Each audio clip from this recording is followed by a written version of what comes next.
Hey guys, in this video, I will show you how to create an EVM wallet address in MetaMask. Alright, let's begin. First, open your MetaMask app on your mobile device and make sure you're logged in.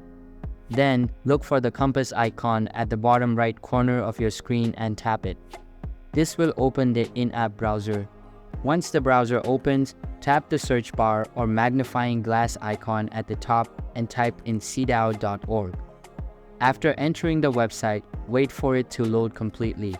When the cookie prompt appears, make sure to accept all cookies so you can proceed without any issues. Now, scroll down the page until you see the Add Core Network button. Once you spot it, tap it. A confirmation message will appear, so go ahead and tap Confirm. MetaMask will then redirect you to the network integration process. Once everything is successfully set up, you will see a pop-up message indicating that the process is complete. Take a moment to read the details, then simply tap Got it to finish the process. And that's it. You've now successfully set up an EVM wallet address on your MetaMask.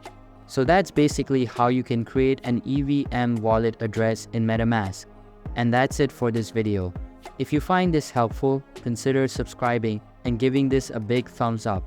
Thanks.